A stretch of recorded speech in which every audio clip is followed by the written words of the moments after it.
Gentleman yields back. The gentlelady from Washington. Thank you, Mr. Chairman. I thank our witnesses for being here today. I would hardly call this busy work to protect our elections. So I wish our colleagues on the other side would be as concerned with election security.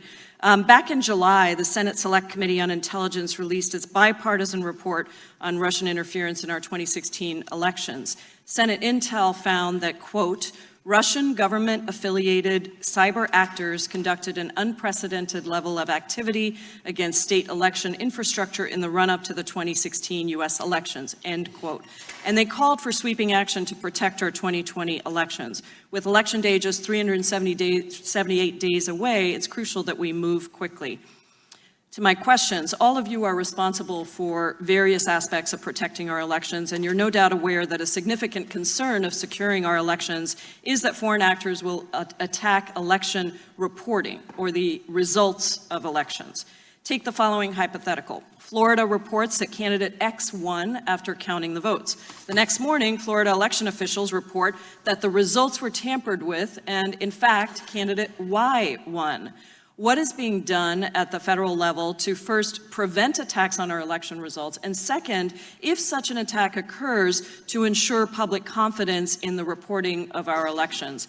Mr. Masterson, let's start with you and then move to Flores, Hickey, and Hovland, please. Yeah, thank you, ma'am. And certainly election night reporting systems, which are the ones you're referencing, are an area that we've worked with state and local election officials to secure, to understand risk to. The first and most important thing to understand that all of the folks on the committee here understand is that election night results are in fact unofficial results, that there is a canvass process that goes on after election day. And so ensuring that voters have that information, understand the unofficial nature of results, and that there's an entire reconciliation process that election officials undergo following election night to ensure the correctness. The second is a top priority for us, and that's working with election officials to have auditability of the results and to ensure efficient and effective auditing of those results. That's absolutely critical to ensure not just the loser that they won or lost, but also to reassure the public that their vote was counted as cast. And so that's two areas of high priority for us, working with state and local election officials to empower them to talk to their voters about the steps they're taking, both to protect those systems,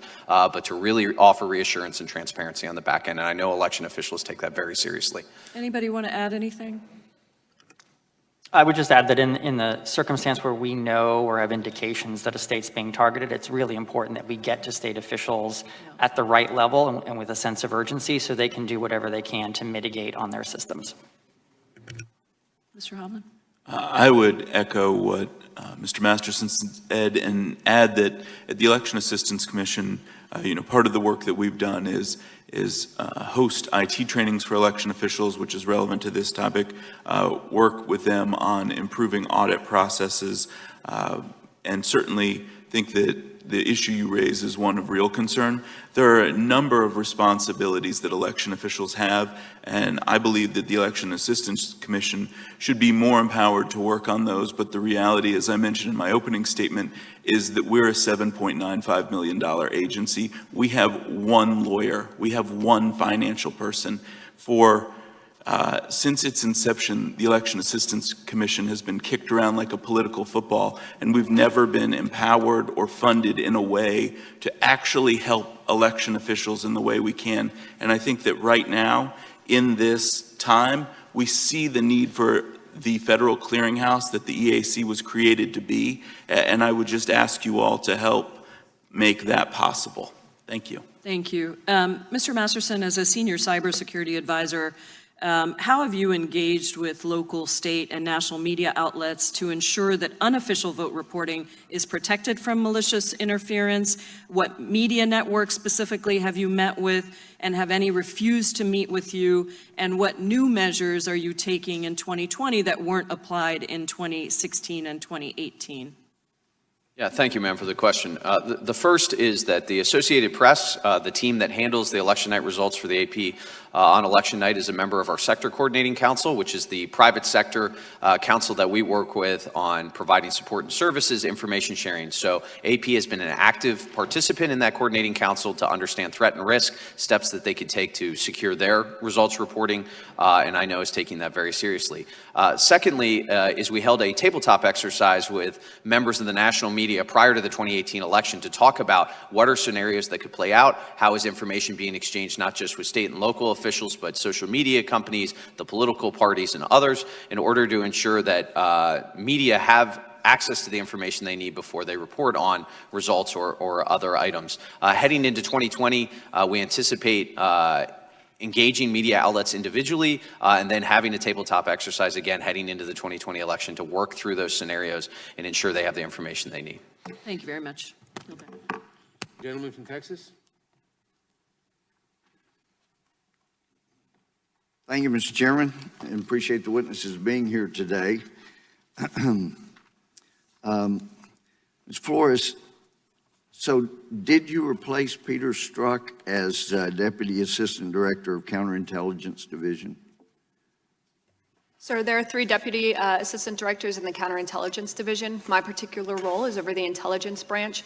Mr. Strzok was not over the intelligence branch. He was over one of our 2 operational branches within the division. But he was the one that was briefed by the Intel community IG about Hillary Clinton's private server potentially being hacked. Do you know why you were not included in that briefing? Yes, sir. I did not enter into this position until the fall of 2018. During the 2016 timeframe, I was in the counterterrorism division. Okay, so you came into your current position after Peter Strzok left? Yes, sir. Well, since the Foreign Influence Task Force is a headquarters component, I'm concerned that Peter Strzok ran 2 of the biggest cases in FBI history as headquarters special cases rather than the traditional way of running cases through field offices. Is the Foreign Influence Task Force running election cases from headquarters now? No, sir. Then can you tell us the reason they were doing so when Peter Strzok was there? Sir, I cannot speak to why things were done or not done during Peter Strzok's time. I can just speak to currently what we are doing in the Foreign Influence Task Force, which is essentially program managing the cases across our 56 field offices. Well, I would think that since there's such a big deal about influence peddling in 2016, even though you came in after that, that you would be a little bit concerned about the influence peddling when Peter Strzok was there. Are you not? Have you not looked into that at all in your current position? Sir, my focus is on the 2020 elections and moving forward. The creation of the Foreign Influence Task Force happened in the fall of 2017. We're laser focused on the elections moving forward. So you don't think there's anything to be learned from looking at what occurred in the 2016 election to help you prepare for what's going on and could go on in the 2020 election? Really, you don't think there's anything to learn from history? So there are always lessons to be learned from history, and what we've learned in 2016, and I can speak strategically, not just what was happening in the FBI, was really a lack of coordination on the foreign influence threat across the entire U.S. intelligence community. We are now better engaged. We collaborate far more on a daily basis. We're working with our social media companies. All of this, lessons learned from 2016, lessons learned from 2018. And we're going to continue to put best practices forward as we move into 2020. Well, since you're concerned about 2020, were you aware of President Petro Poroshenko dispatching Olga Vilkova or any other Ukrainian officials to the U.S. to influence our election in 2016? Sir, I'm not familiar with that. Are you aware, do you know who Olga Vilkova is? Sir, I'm not going to confirm or deny the existence or non-existence of FBI investigations or persons of interest to the FBI in this That setting. was not my question. I didn't ask you that. I asked you, do you know who that is? Sir, I'm not going to answer that question in this setting. I'm happy to come back in a closed setting and go into detail about current investigations So that you we have can't related even to foreign say influence. if you know a person? No, sir. Do you realize you're supposed to be telling us about 2020 and you can't even tell us about whether you know anything about people involved in 2016. It really hurts the credibility when you can't do that.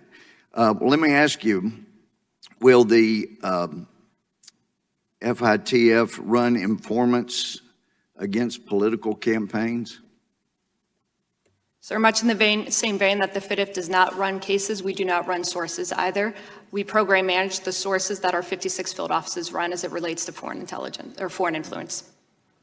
Well, I have a real concern about the credibility of what's happening for 2020 if you can't even tell us that you even know people from Ukraine. So I'm very disturbed and concerned.